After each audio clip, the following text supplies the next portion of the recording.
Good day, grade 11 students. Welcome to Bamboo Telescuela. This is your school on air in Empowerment Technologies. I am Teacher Jane, joining you in the next 30 minutes. Make sure to have your module with you, as well as your pen and paper, and set your mind as we are going to have another lesson in the subject.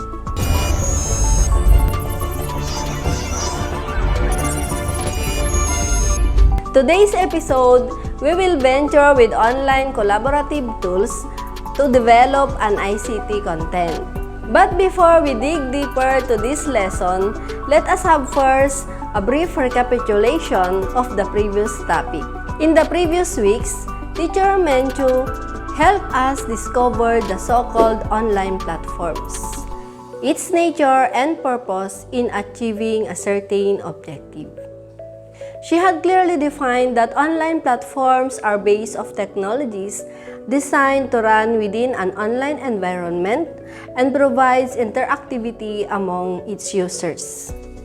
These online platforms are basically online web pages that allows the user to create another page for the others to interact with. And with the ingenious minds of IT individuals, from a web pages, software engineers were able to create online applications that equivalently accessible like web pages, which are the things that we are installing in our handheld devices like smartphones, tablets, and laptops. These online platforms can be categorized with the following categorization, but are not limited to the social media platforms, the presentation or visualization web applications, the web page creation platforms, the cloud computing, the file management, the mapping applications, and the blogging platforms. At this point, be ready as we are going to begin our learning session. This week, we are going to talk about the online collaboration for collaborative development of ICT content. Together as a team, we will identify the different players in an online collaboration, understand the nature and purpose of online collaboration, explore the different tools for online collaboration, and lastly, evaluate the quality, value, and appropriateness of peers' existing or previously developed ICT content in relation to the team or intended audience viewer of an ICT project. With this, let's get started. What is collaboration? According to whatis.com, collaboration is a joint effort of multiple individuals or work groups to accomplish a task or project. It can be done through offline and online state. Technology plays an integral role in widening the scope and definition of collaboration. It is where collaboration can exist despite of not having a face-to-face interaction of a certain group in a normal setup or meetings. Distance has no longer a barrier to work as one. And now, what is online collaboration? Online collaboration refers to the tools and platform people use to work together within a digital environment. In most cases, it refers to how people work together over the internet. The online platforms skills from the previous learnings into an integrated ICT content through collaboration with classmates and teachers as both peer and partner. This time, let's talk about the nature and purpose of collaborative tools. Online collaboration is the process of connecting users digitally to communicate in an online space and collaborate with each other to generate content, reflection, review, modification that is visible to other collaborators. Online collaboration is usually supplemented using a software system that lets team members chat using video, audio, and text. Using online collaborative tools or applications allows online collaborators work together on text documents, PowerPoint presentations, video chats, or detailed brainstorming projects. The idea is that users do not need to be in the same room at the same time to work together. There are many online collaboration tools available. A web conference allows people to meet online and deliver presentations, but it's not necessarily the same thing as an online collaboration tool. Online collaboration specifically involves a team working together, often at the same time and on the same projects and documents. In an online collaboration, the person working together are called collaborators, which are given access to input and modify the content. There is what we call team structure and dynamics for ICT content development. In a certain online project, a project team is a team whose members usually belong to different groups, functions, and are assigned to activities of the same project. A team can be divided into sub-teams according to need. Team structure is composed of the following: team manager, editorial manager, content curators, analytic expert, and website manager. First among the member of the team structure is in the team manager. Team manager is the one who sets priorities and communicates with the executive team. He or she also contributes or creates content and keeps the team organized and motivated. He or she leads the group to keep on track. Next is the editorial manager. Editorial manager is one who implements the strategy and maintains an editorial calendar and guides content producers and writers and the designers. We do also have the content curators. Content curators are the one who gave input ideas into organization by searching for any interesting resource materials online and over broadcasting. They are the one who feeds what are the needed information to develop an interesting topic. Next is analytic expert. They constantly looking at the data to determine what is going viral, checking whether the content is meeting the objectives and goals of the sites and analyzing the website traffics. And we also have the website manager. Website manager are the one who organizes and puts contents into the platform whatever is agreed contents.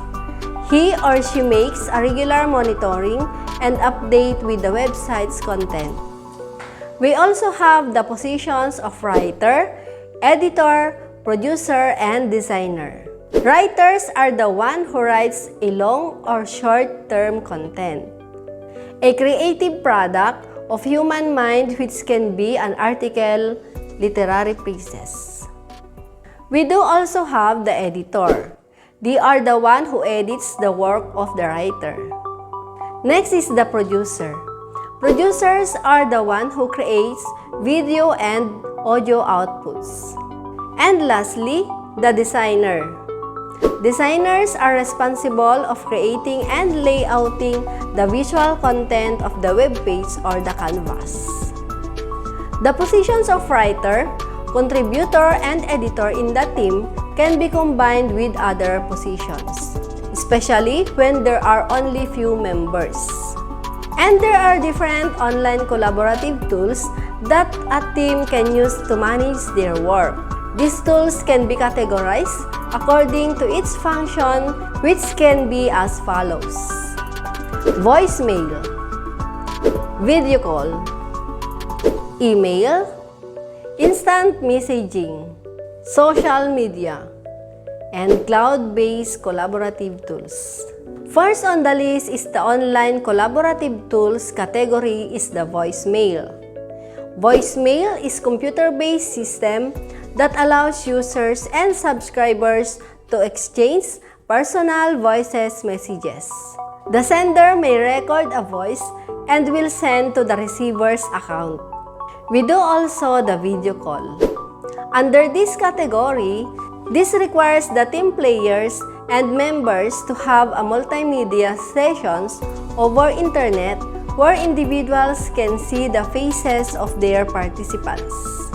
They can virtually discuss the matters regarding the project. The best thing about this is that they can have a real-time discussion about the project as if they are having face-to-face discussion. Another is through email or the electronic mail. This is the exchanging of digital messages between computer users where both the receiver and the sender can also attach files. Another of this category is the instant messaging. Using an instant messaging, applications allows the team to have an online chat which covers real-time text transmission over the internet. Under this one, we have the social chat. The social chat lets the team collaborate and interact using chatting applications. It is a two-way communication tool for communication. Example of these are the Google Chat, Hangouts, Skype, Viber, KakaoTalk, WeChat, Line, and Facebook Messenger. Because of the rampant use of social media online, social media can now also be used for online collaboration. Users need to create an account for them to interact with. Under this, we have the Facebook, WordPress, blog, microblogging as its example. Particularly, some of the examples of social media platforms for online collaborations are the Facebook groups. This is a group page that will allow people in your group to communicate your ideas. It requires the admin to add the member to give privacy to the team. Sometimes, it can also be set as a closed group. Another example of this social media is the WordPress. This platform is popular in creating web pages, which allows to have multiple contributors for a single blog or page. Popular cloud-based collaborative tools are Google Drive and Microsoft Office Online. These applications allow multiple people to work on different Office files and even have their own group's cloud storage.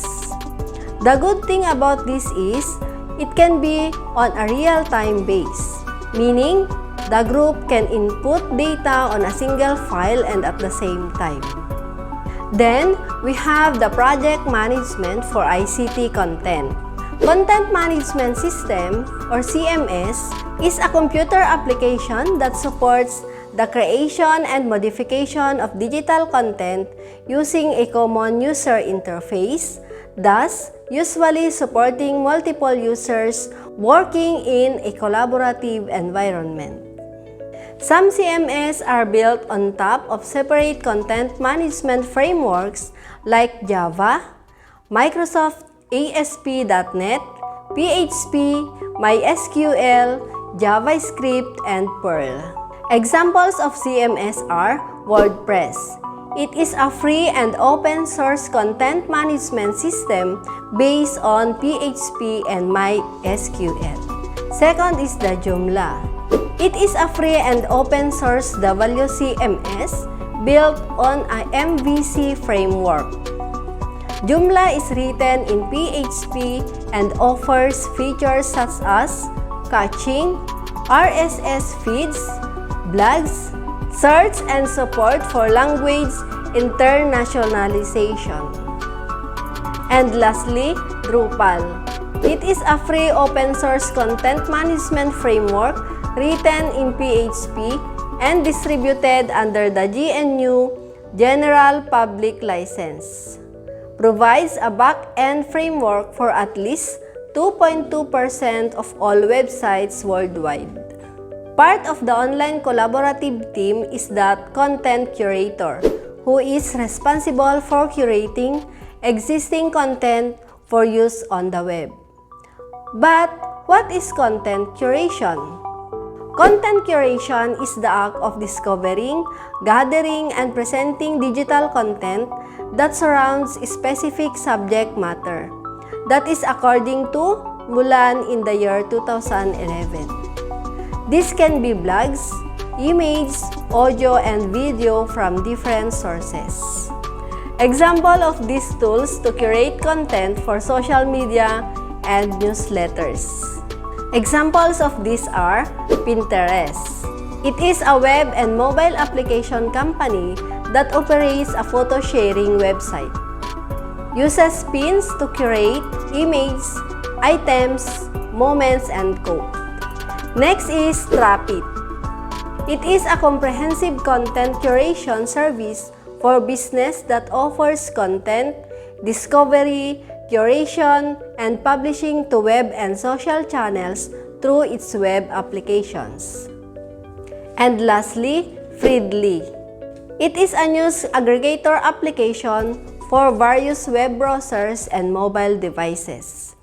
It compiles news feeds from a variety of online sources for the users to customize and share with others.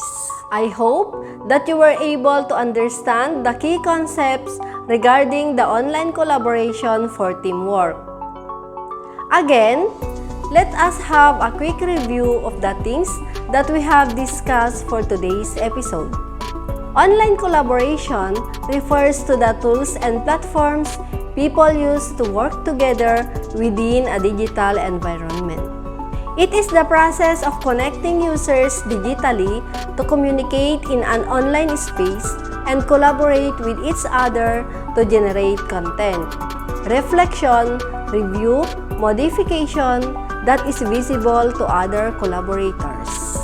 Online collaboration is usually supplemented using a software system that lets team members chat using video, audio, and text.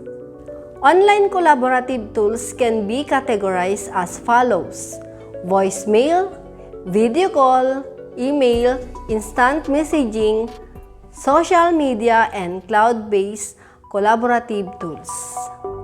I hope that you will practice the things that you have understood today, especially when you are tasked to have a group work in a convenient way using online collaborative tools.